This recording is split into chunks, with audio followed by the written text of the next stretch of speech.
Quite often, the problem with studying SBR is that our knowledge is disorganized. So let's take NCI, for example. We talk about it when we are talking about the changes in group structure, yes, but then we talk about it when we talk about Forex. And kind of like we know the new pace of syllabus, but it's not connected to whatever we have learned. So let's sum up with what the lines in NCI calculation could be, and what are we going to talk about them in question 1 when we are often required to correct mistakes and explain the corrections. First of all, NCI is going to be recognized when we calculate goodwill. So at the point when we finally got control. Control is not necessarily received when we get 50 plus shares. No, sometimes we can have 40% of shareholding and still have control, and your question 1 is going to challenge you whether this happens or not. So pay attention to the date when goodwill needs to be calculated. And on that day, we will need to calculate NCI. And we can calculate it either at fair value or at share of fair value of net assets. And we can perform different calculations for different subsidiaries. So subsidiary A will have NCI that is stated at fair value. Subsidiary B will have NCI that was originally recognized as share of fair value of net assets.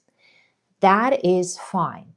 But if your question 1 explicitly tells you that it's group's policy to measure NCI at fair value, and you see that the calculation uses the share of fair value of net assets, then you need to make an adjustment. And the adjustment is going to go against goodwill. So debit goodwill, credit NCI, because the value of NCI will be increased in this case. When we are talking about fair value in NCI, we can take the share price of a subsidiary. We can take the total number of shares that the subsidiary has, and quite often we need to look at the share capital and divide it by the nominal value of a single share, and times by the percentage that NCI holds. Sometimes we are given the value of NCI like a number, like 20 million, and it can be used. So we have opening NCI. Now, when we're talking about whatever subsidiary earned, so this means P&L and other comprehensive income, then whatever is earned is going to be split between the parent and NCI, both P&L and OCI. P&L that belongs to the parent is going to go to retained earnings. OCI that belongs to the parent will go to other components of equity, to reserves, but not to retained earnings. As for NCI, we will take the first and the second part and add it to NCI. And it doesn't really matter what was the original type of the calculation of NCI. It's going to be increased by its share of total comprehensive income.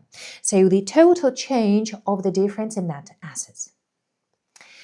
Now, with NCI, we may be asked to talk about goodwill impairment. And if we have NCI that was originally calculated at fair value, that's easy peasy. We calculate the impairment of goodwill and we take the percentage and just deduct it from the value of NCI. But if NCI was originally calculated as share of fair value of net assets, then first we will have to gross up goodwill for calculation, and we won't put anything into NCI calculation. I have a separate episode about goodwill and NCI. Similarly, when we're talking about translation forex,